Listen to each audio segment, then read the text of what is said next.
Bulletin में रुक करेंगे कुछ और खबरों का। मध्य प्रदेश की सियासत में इस समय इंदौर में सियासी पारा अपने चरम पर है। शनिवार को राजवाड़ा पर धरने पर बैठे कांग्रेस के 3 विधायक और इंदौर शहर कांग्रेस अध्यक्ष आज अपने खिलाफ दर्ज हुए केस के बाद गिरफ्तारी देने सराफा थाने पहुंचे, जहां पुलिस ने विधायक संजय शुक्ला, विशाल पटेल और विनय बाकलीवाल को गिरफ्तार करने के बजाय जमानत देकर 29 जून को कोर्ट में पेश होने के लिए कहा है।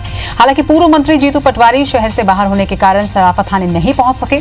दरअसल शुक्रवार को पूर्व विधायक सुदर्शन गुप्ता ने केंद्रीय मंत्री नरेंद्र सिंह तोमर का जन्मदिन मनाने के लिए कमला नेहरू नगर में राशन वितरण कार्यक्रम रखा था। यहां भारी भीड़ के चलते सोशल डिस्टेंसिंग की धज्जियां उड़ी थी। इसके विरोध में जीतू पटवारी समेत कांग्रेस नेता शनिवार को राजवाड़ा पर अहिल्या प्रतिमा के सामने धरने पर बैठे थे। इनकी मांग थी कि पूर्व विधायक सुदर्शन गुप्ता पर कई धाराओं में मामला दर्ज किया जाए। इस दौरान जीतू पटवारी के सामने घुटने टेक कर बैठने के मामले में एसडीएम और सीएसपी का ट्रांसफर भोपाल कर दिया गया है। वह विधायक संजय शुक्ला ने कहा कि इतनी बड़ी लापरवाही होने के बाद भी गुप्ता के खिलाफ 24 घंटे के बाद अब कार्रवाई की गई और हमारे साथ पक्षपात भी किया गया। देपालपुर विधायक विशाल पटेल ने भाजपा पर तानाशाही का आरोप लगाया। वहीं नगर अध्यक्ष विनय बाकलीवाल ने एसडीएम और सीएसपी को इंदौर से हटाकर भोपाल तबादले पर भी सवाल खड़े किए हैं।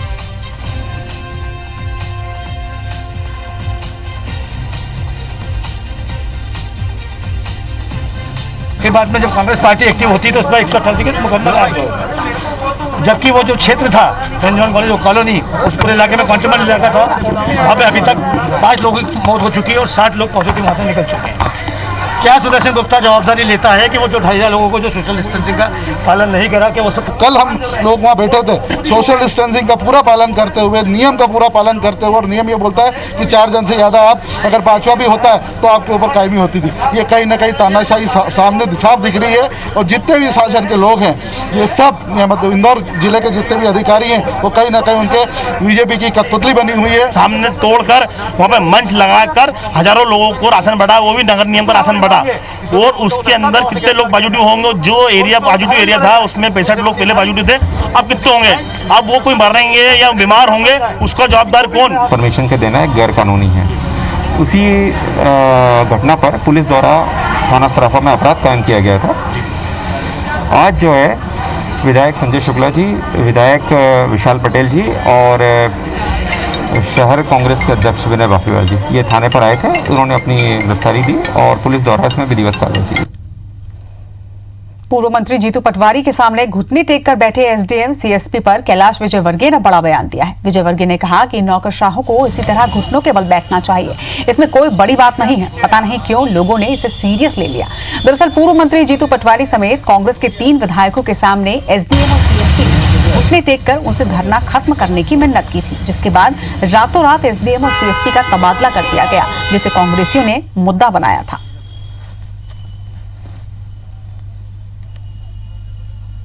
इतना सीरियस लिया तो मैं समझता हूँ कि नौकरशाही को ऐसे घुटने टेक के देखना कि उसमें बड़ी बात है, तो आपत्ति उठाने वाली क्या बात है। राज्यसभा चुनाव के पहले बीजेपी प्रदेश अध्यक्ष वीडी शर्मा ने कुछ कांग्रेसी विधायकों की तारीफ कर दी है, जिससे माहौल गर्मा गया है। शर्मा ने कहा कि कांग्रेस में अच्छे विधायक भी हैं जो मध्य प्रदेश के विकास के बारे में सोचते हैं, लेकिन बेचारे क्या करें, कमलनाथ और दिग्विजय सिंह के दबाव में हैं और कुछ बोल नहीं पा रहे। इसके साथ ही उन्होंने कहा कि कांग्रेस में अंतर कलह आज से नहीं लगातार चलता आ रहा है, जिसकी वजह से सिंधिया जी जैसे व्यक्ति को सड़क पर उतरने की बात कहनी पड़ी। वीडी शर्मा ने कहा कि दिग्विजय सिंह मध्य प्रदेश की दुर्दशा कर रहे थे, जबकि कुछ लोग चाहते थे कि मध्य प्रदेश में ऐसा नहीं होना चाहिए, इसलिए कांग्रेस की सरकार गिरी। वहीं राज्यसभा चुनाव में क्रॉस वोटिंग पर वीडी शर्मा ने कहा कि बीजेपी तोड़फोड़ का काम नहीं करती। कांग्रेस में अंतर कला है, जो मध्य प्रदेश में था वही राजस्थान में है, उनको अपने घर को संभालना चाहिए। देखिए, भारतीय जनता पार्टी कभी इन कामों को नहीं करती, न कभी किसी में तोड़फोड़ करती। उनके अपने अंतर्द्वंद है, अपने अंतर कला है। जो मध्य प्रदेश के अंदर था वही राजस्थान के अंदर है।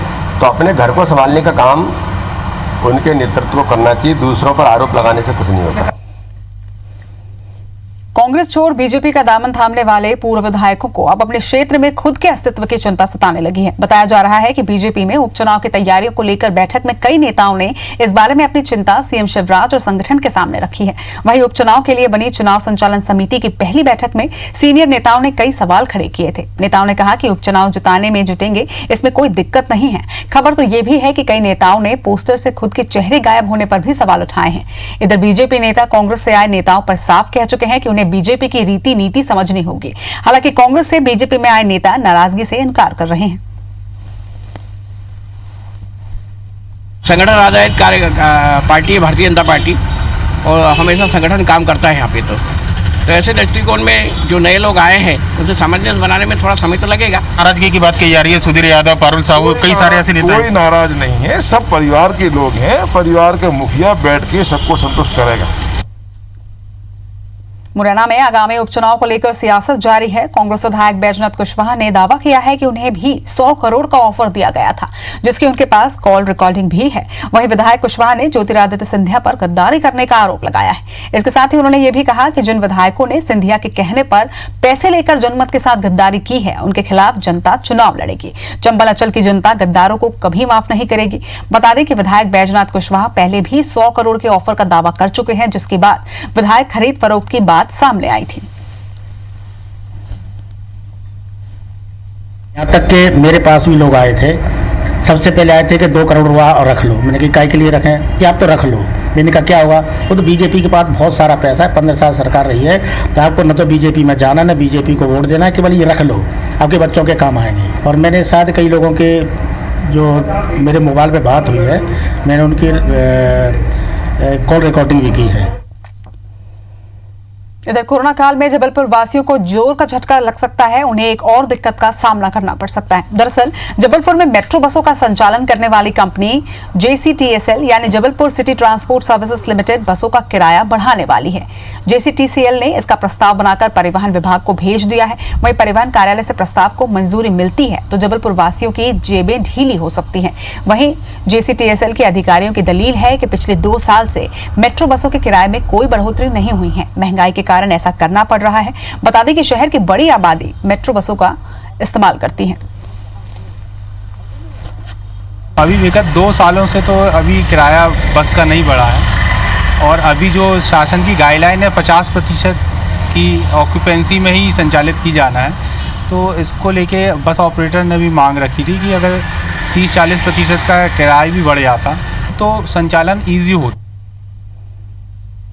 मध्य प्रदेश में मॉनसून तय तारीख से एक दिन पूर्व यानी आज दस्तक दे सकता है। मौसम केंद्र ने आज मॉनसून प्रदेश में पहुंचने का आकलन जारी किया है। वहीं मॉनसून आज होशंगाबाद, जबलपुर और इंदौर संभाग में दस्तक दे सकता है।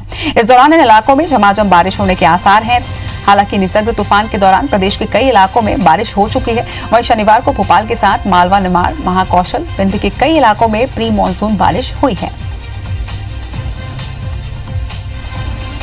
मानसून की अपन बात करें तो आज मानसून के आंसर होने की संभावना है, और जिसके बाद जो है मानसून दक्षिण हिस्से में विशेष दक्षिण और पूर्व हिस्से में मानसून के प्रवेश की संभावना है। विशेषकर इंदौर, उज्जैन, होशंगाबाद, भोपाल एवं जबलपुर तथा शहडोल संभाग के जिले हैं, यहाँ पर अच्छी वर्षा की संभावना है। इस ब्रिज में फिलहाल इतना ही। लगातार खबरों के लिए आप देखते रहिए IBC 24। मुझे दीजिए इजाजत। नमस्कार।